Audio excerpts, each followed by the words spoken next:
Hakim-Hakim 6, Gideon diangkat menjadi hakim, tetapi orang Israel melakukan apa yang jahat di mata Tuhan. Sebab itu Tuhan menyerahkan mereka ke dalam tangan orang Midian. 7 tahun lamanya, dan selama itu orang Midian berkuasa atas orang Israel. Karena takutnya kepada orang Midian itu, maka orang Israel membuat tempat-tempat perlindungan di pegunungan, yakni gua-gua dan kubu-kubu. Setiap kali orang Israel selesai menabur, datanglah orang Midian, orang Amalek, dan orang-orang dari sebelah timur, lalu maju mendatangi mereka.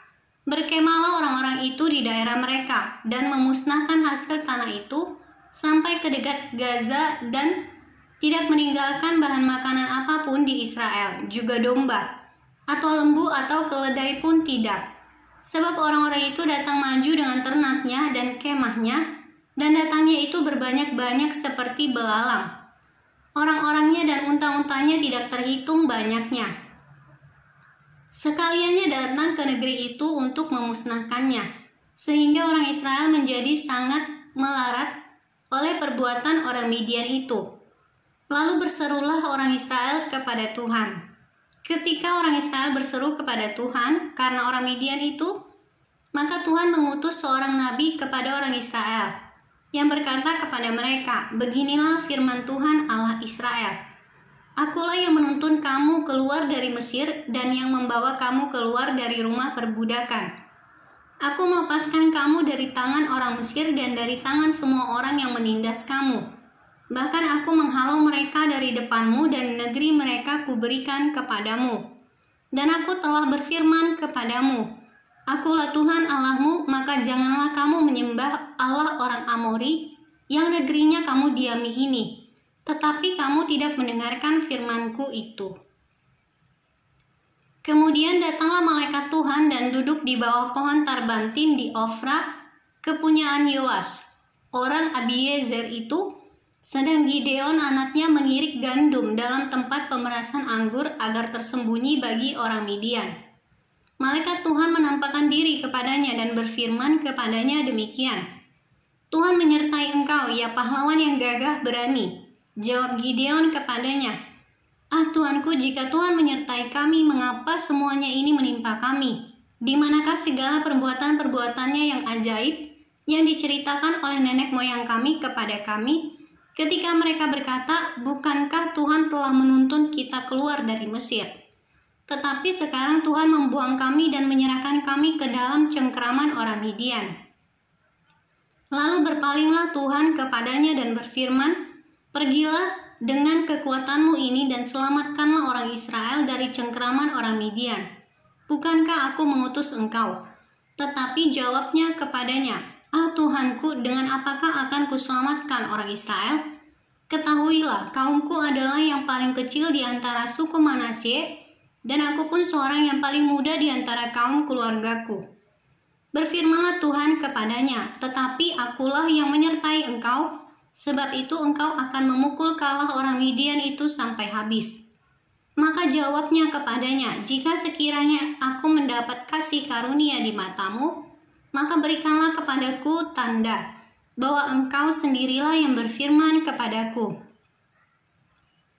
janganlah kiranya pergi dari sini sampai aku datang kepadamu, membawa persembahanku dan meletakkannya di hadapanmu. Firman-Nya, aku akan tinggal sampai engkau kembali." Masuklah Gideon ke dalam lalu mengolah seekor anak kambing dan roti yang tidak beragi dari seeva tepung. Ditaruhnya daging itu ke dalam bakul dan kuahnya ke dalam periuk. Dibawanya itu kepadanya ke bawah pohon tarbantin lalu disuguhkannya. Berfirmanlah malaikat Allah kepadanya, "Ambillah daging dan roti yang tidak beragi itu, letakkanlah ke atas batu ini dan curahkanlah kuahnya." Maka diperbuatnya demikian.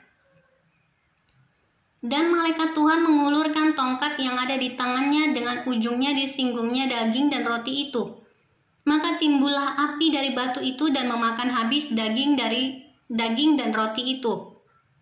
Kemudian hilanglah malaikat Tuhan dari pandangannya. Maka tahulah Gideon bahwa itulah malaikat Tuhan. Lalu katanya, "Celakalah aku Tuhanku Allah, sebab memang telah kulihat malaikat Tuhan dengan berhadapan muka."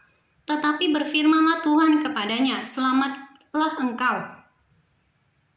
Jangan takut, engkau tidak akan mati." Lalu Gideon mendirikan mezbah di sana bagi Tuhan dan menamainya, "Tuhan itu keselamatan."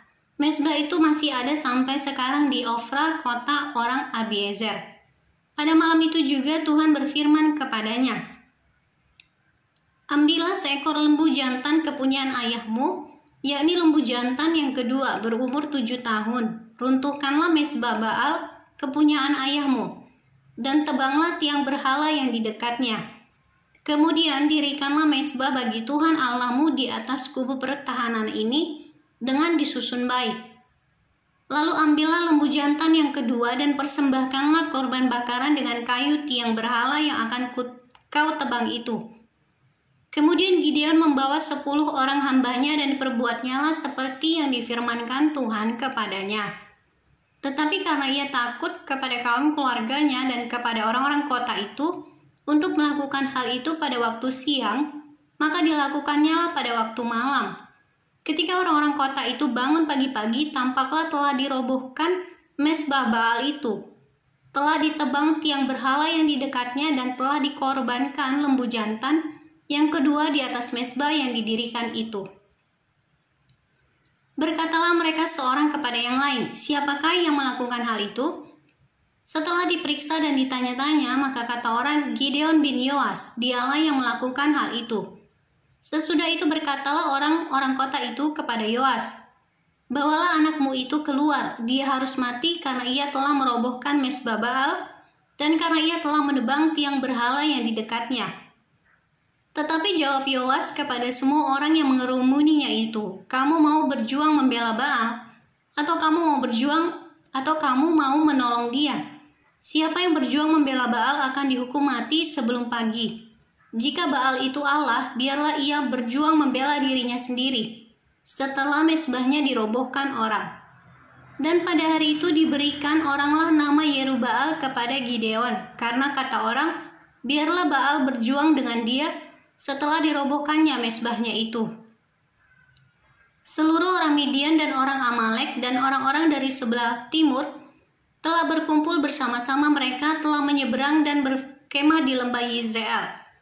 Pada waktu itu roh Tuhan menguasai Gideon, ditiupnyalah sangkakala dan orang-orang Abiezer dikerahkan untuk mengikuti dia. Juga dikirimnya pesan kepada seluruh suku Manasye dan orang-orang ini pun dikerahkan untuk mengikuti dia. Dikirimnya pula pesan kepada suku Asher, Zebulon dan Naftali, dan orang-orang ini pun maju untuk menggabungkan diri dengan mereka. Kemudian berkatalah Gideon kepada Allah, "Jika engkau mau menyelamatkan orang Israel dengan perantaraanku, seperti yang kau firmankan itu, maka aku membentangkan guntingan bulu domba di tempat pengirikan. Apabila hanya di atas guntingan bulu itu ada embun, tetapi seluruh tanah di situ tinggal kering, maka tahulah aku bahwa engkau mau menyelamatkan orang Israel dengan perantaraanku seperti yang kau firmankan."